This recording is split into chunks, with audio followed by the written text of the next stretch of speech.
Bienvenue dans le Kundalini Club, l'espace où l'énergie rencontre la réalité. Mon nom est Émilie de Decker et ici on parle de Kundalini, bien sûr, mais surtout de comment l'intégrer dans ton quotidien. Comment réveiller ta vitalité, élargir ta vision et créer une vie qui dépasse ce que tu croyais possible. À travers des pratiques, des histoires, des interviews, des transmissions, ce podcast est vraiment là pour t'aider à t'expanser sans pour autant fuir la réalité, mais vraiment en l'habitant pleinement. Alors installe-toi confortablement et profite du voyage.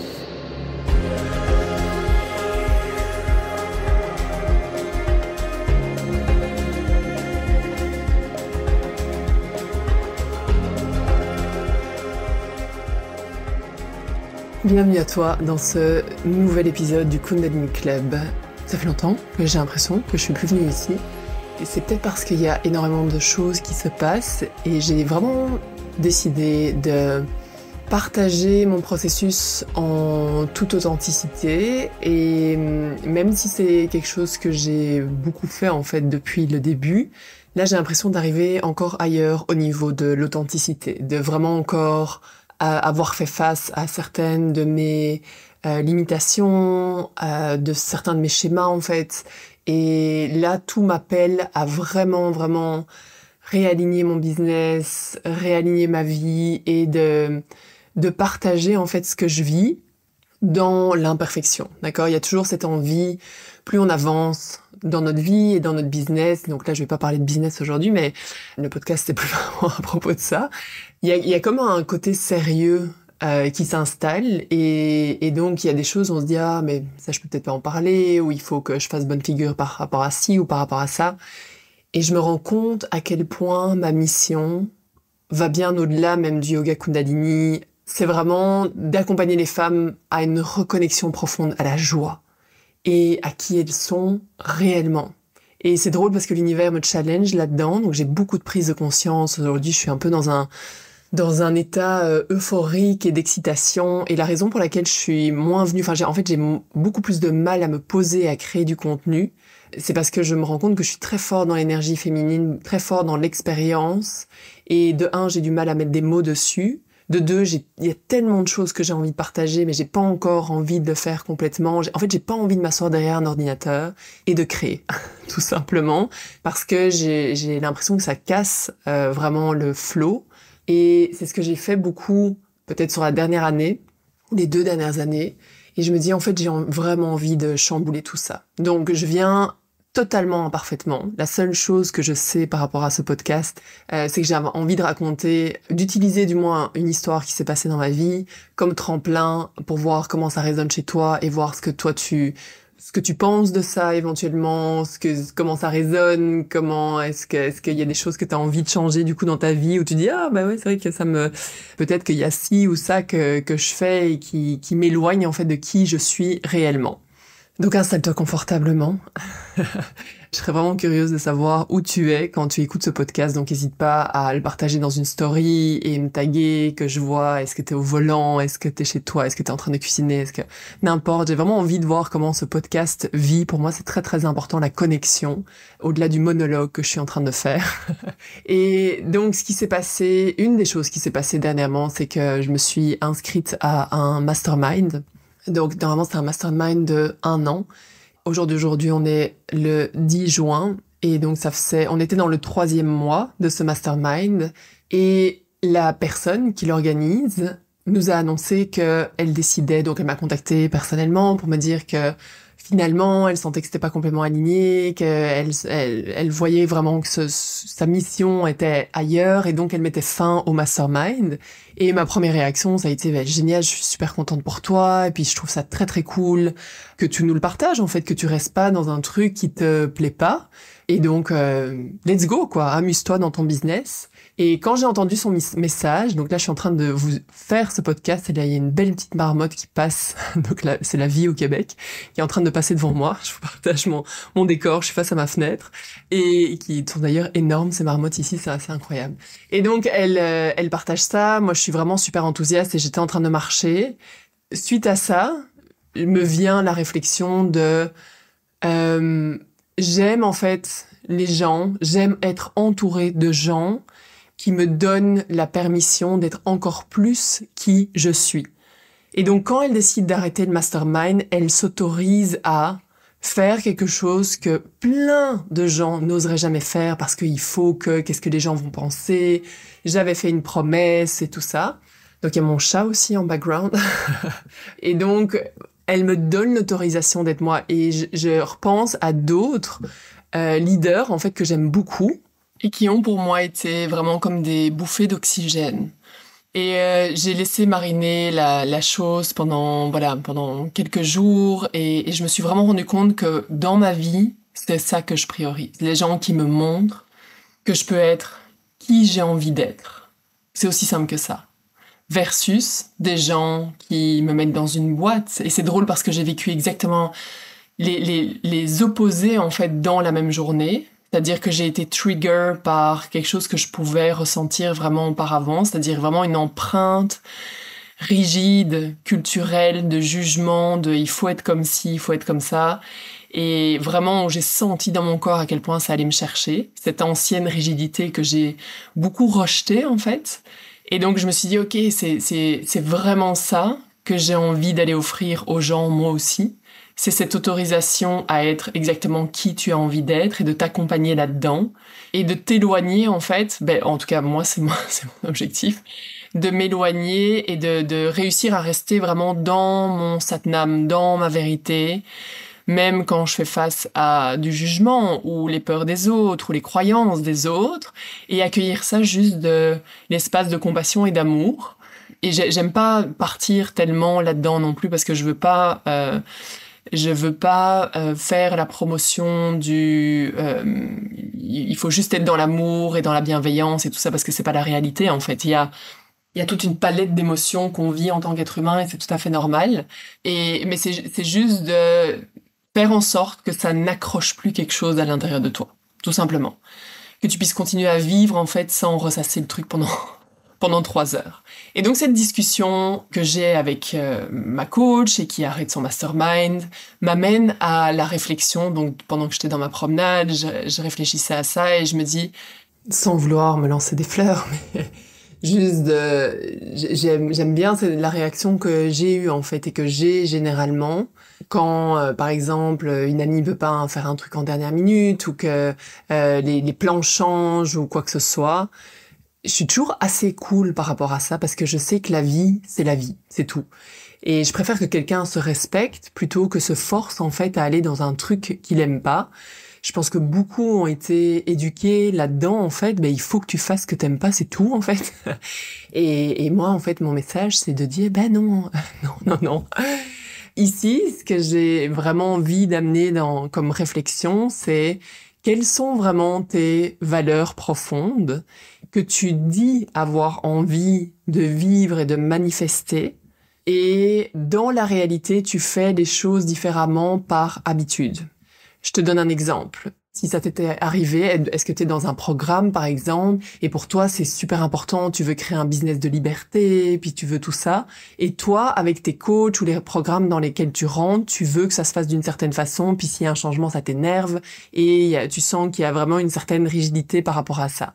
Est-ce que tu rêves de joie et de liberté dans ton couple, et en fait, tu donnes absolument pas toute la liberté du monde à ton conjoint? Sans pour autant, je veux pas dire par là qu'il peut aller voir ailleurs, enfin bon, ça c'est à chacun son business, tout est ok en fait, mais est-ce que, par exemple, tu l'empêches, pas que tu l'empêches, mais si tu fais un peu la gueule s'il fait une sortie avec ses amis, ou est-ce que, par exemple, tu veux vraiment avoir une belle relation fluide, à l'écoute de ton enfant et tout, et en fait, t'es en train de le mettre dans un moule qui est peut-être différent de celui que t'as reçu, mais un moule quand même. En gros, en fait, c'est de se poser la question, si je regarde ce que je prône, et ce vers quoi j'ai envie de tendre, est-ce que j'ai vraiment envie de vivre dans ma vie? Est-ce que c'est aligné avec qui je suis vraiment?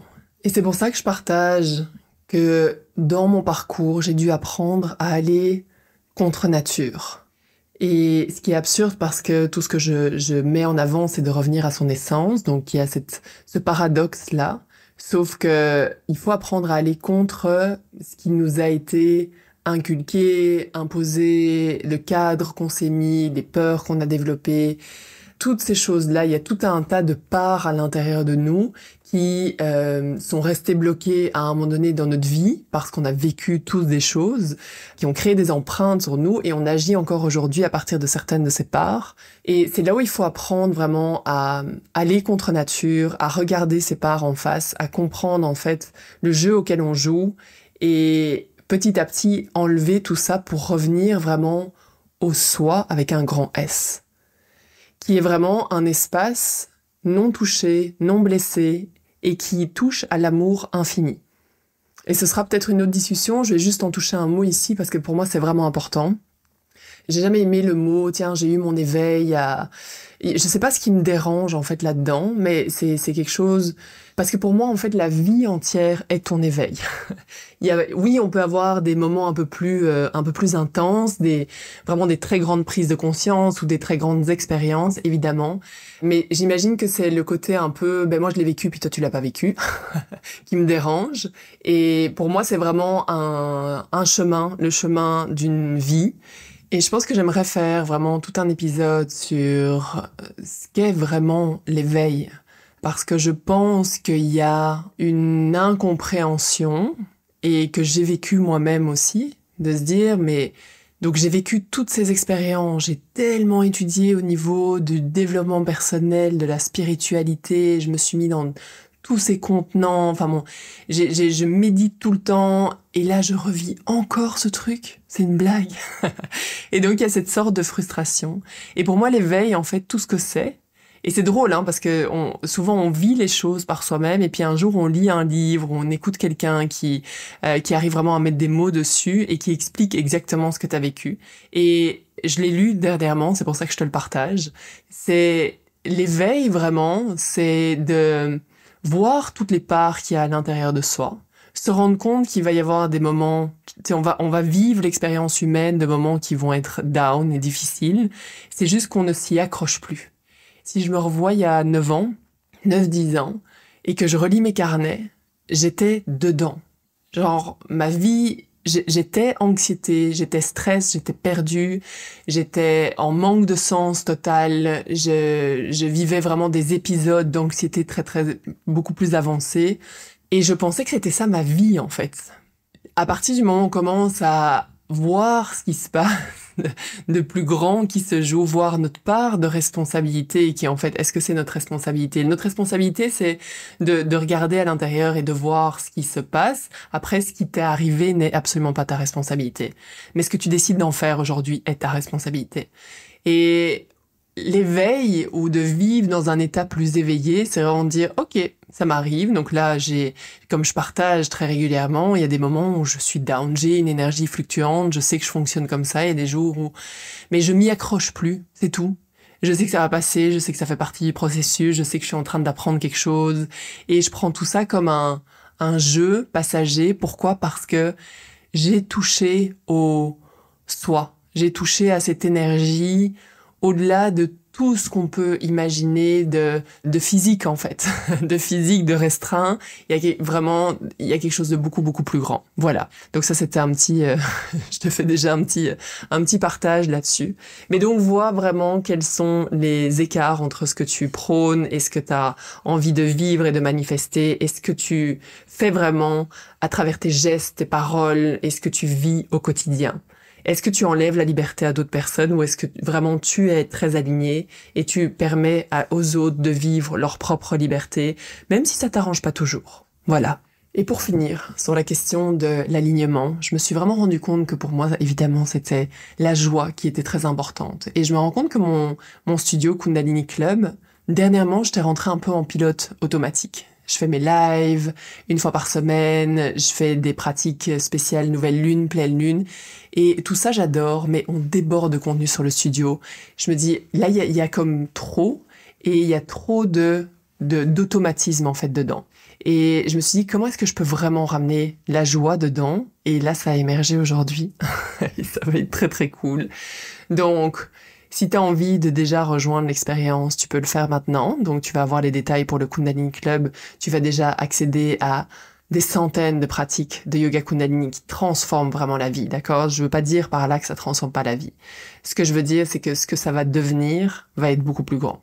Donc, c'est vraiment un espace de transformation pour oser être toi, à travers l'énergie féminine, masculine, de libération, mais vraiment m'autoriser à être pleinement moi, dans le côté wild, sauvage, rempli de joie, en fait, et je t'emmène avec moi dans ce voyage-là. Donc, ça va se développer dans les semaines à venir. Ça, c'est la première chose. Et à partir de septembre, il y a l'expérience Satnam, qui est vraiment le voyage de 4 mois dans lequel je t'emmène et dans lequel il y a une retraite à Essaouira, dans un lieu de rêve. L'objectif est de te trouver pleinement. Et je peux te dire qu'on termine actuellement, donc on est dans les 2 dernières semaines, 3 dernières semaines du programme accélérateur. Et les femmes ont juste envie de rester dedans. Parce que c'est un espace où tu es vue tel que tu es. Où on travaille vraiment beaucoup aussi sur l'énergétique, le mindset et les transformations s'opèrent. Et être dans un cercle comme ça vaut tout l'or du monde.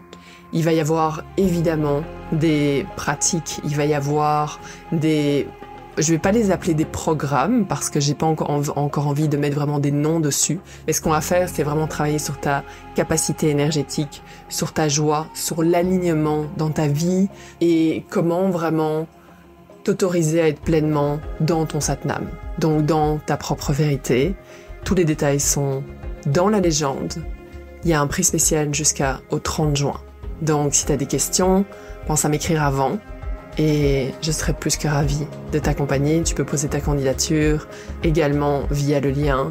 Et j'ai vraiment, vraiment, vraiment hâte. Et d'ici là, je me laisse vivre pleinement, je me laisse faire plein d'expériences, laisser émerger ce qui a besoin d'émerger parce que je sens qu'il y a énormément de choses actuellement pour vraiment offrir le meilleur à partir de septembre. Satnam.